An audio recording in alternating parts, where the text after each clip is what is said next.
അടിപൊളി ഒരു താറാവ് കറി ഉണ്ടാക്കുന്ന റെസിപ്പി കണ്ടാലോ. അതിനായി 1 കിലോ താറാവ് ഉപ്പും മഞ്ഞൾപ്പൊടി ഇട്ട് കഴുകിയെടുത്തതാണ് ഇത്.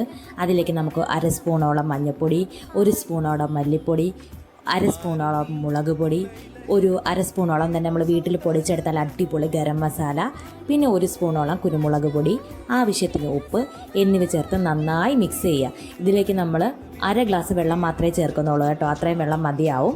ബ്രോയിലർ താറാവാണെന്നുണ്ടെങ്കിൽ 1 വിസിലിനൊക്കെ വെന്ത് കിട്ടും. നാടൻ താറാവാണെന്നുണ്ടെങ്കിൽ ഒരു 3 വിസിലെങ്കിലും നമുക്ക് കേൾപ്പിക്കേണ്ടി വരും കേട്ടോ.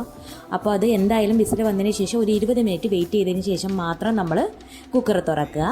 ആ സമയം കൊണ്ട് നമുക്ക് പാൻ വെച്ച് അതിലേക്കൊരു 3 ടേബിൾ സ്പൂണോളം എണ്ണ ഒഴിക്കാം. അതിലേക്കൊരു 35ഓളം കൊച്ചുള്ളി നമ്മൾ 4ആയിട്ട് കീറിയതാണ്, ഒരു 2 മീഡിയം സവാള, പിന്നെ ഒരു 2 ഇഞ്ച് നീളത്തിലുള്ള ഇഞ്ചി ചെറുതായിട്ട് അരിഞ്ഞത്, ഒരു 10 വെളുത്തുള്ളി അരിഞ്ഞത്, ഒരു 3 പച്ചമുളക്, കുറച്ച് കറിവേപ്പില, ഇതിലേക്ക് നമ്മൾ കുറച്ച് ഉപ്പ് ചേർക്കുന്നുണ്ട് കേട്ടോ.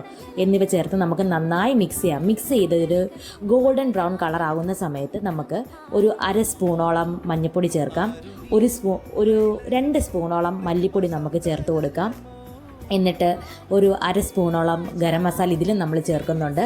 അതിനുശേഷം നന്നായി മിക്സ് ചെയ്യുക. ആ പച്ചമണം മാറുന്നത് വരെ നമ്മൾ മിക്സ് ചെയ്യുക. പച്ചമണം മാറിയതിന് ശേഷം നമുക്കിതിലേക്ക് ഒരു തക്കാളി ഓപ്ഷണലാണ്, വേണമെങ്കിൽ ചേർത്താൽ മതി. അപ്പോൾ തക്കാളി ചെറുതായി അരിഞ്ഞ് നമുക്കിതിലേക്ക് ചേർത്ത് കൊടുക്കാം.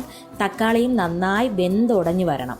അപ്പോഴത്തേക്കും നമ്മുടെ മസാല കറക്റ്റായിട്ടാകും. അതിലേക്ക് നമ്മൾ വേവിച്ച് വെച്ചിരിക്കുന്ന താറാവ് ആ വെള്ളത്തോട് കൂടി നമുക്ക് ഒഴിച്ചു കൊടുക്കാം.